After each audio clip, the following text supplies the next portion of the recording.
took place. Mark Lowen there in Belgrade. The United States has joined Google and Yahoo in voicing concerns about the internet filter system that's been proposed in Australia. A US State Department official says that such regulation could limit the flow of information on the web. The Australian Communications Minister, Stephen Conroy, proposes the filter would limit access to websites that include images of child pornography, sexual violence, criminal acts and drug use. Public opinion would determine such lists of reconstructed contents, which could be updated and expanded accordingly.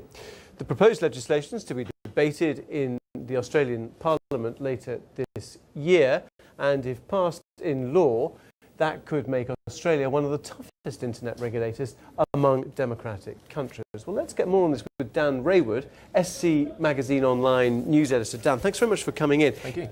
If these filters are designed to actually screen out child pornography, for example, why is the United States so against it? Well, I'm interested by the United States perspective, actually. The First Amendment does say, freedom of speech, freedom of the press, etc. And what I think they're maybe diving into is one thing that the Anonymous group, who is a hacking group who have attacked the Australian government and very verbally against the actual filter, have said that one of the problems is that it will block out, for example, YouTube, Wikipedia, a dentist website and CNN and possibly even the BBC. And I think maybe the US are kind of concerned that this could impact upon maybe digital economy. Okay, but other countries have screening systems in place, don't they? Of course, and not just China. So, I mean, this is a difficult area, isn't it, for other countries to get on board with? It's very difficult. Like you said, China, and of course there's also countries like Iran, and it's quite strict. Well, Germany and Canada, Italy, I think, screens out online gambling, doesn't it? Okay, well, yes, absolutely. And in America, there's only certain states you can actually gamble in. Yeah. And I think that maybe the concern is, certainly amongst those against it, it's once you start putting a filter in, you start driving content out, where do you stop? Is it coming, you can keep driving further and further forward?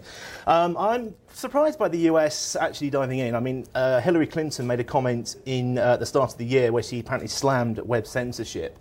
And so they're actually they're commenting on this is quite surprising, actually. Okay, now if this screening were to come into force, I mean, what would it physically do for people using computers there? Would it slow down the browsers? I don't know if it would slow down so much. I think it would just restrict what people can do. I'm not quite sure if... I spoke to somebody from the New Zealand version, which is a company called Watchdog International, and what he said was that it would maybe bring up a page telling you why you've been blocked, why access hasn't been approved. And maybe that's the same thing with Australia. People are actually going to be informed about that. That's the biggest debate, I think, is actually people know why they're not being allowed to it. And maybe that's the US, maybe that's where their perspective is going to come, that they actually want people to know why they're not being allowed to look at certain sites. Yeah, I mean, it's interesting when you talk about the constitutional requirement in the United States seem to be the driving force here. And ultimately, I mean, is that your conclusion? I think it might be an initial conclusion that I'm making, is that the US has got this right to free speech. It's allowed people to actually talk about what they want, and I don't know how I can't imagine it would go in, for example, in the US. Right. Okay. Dan Raywood from the SC Magazine. Thank you very much for coming in and talking to us about that. Now, fully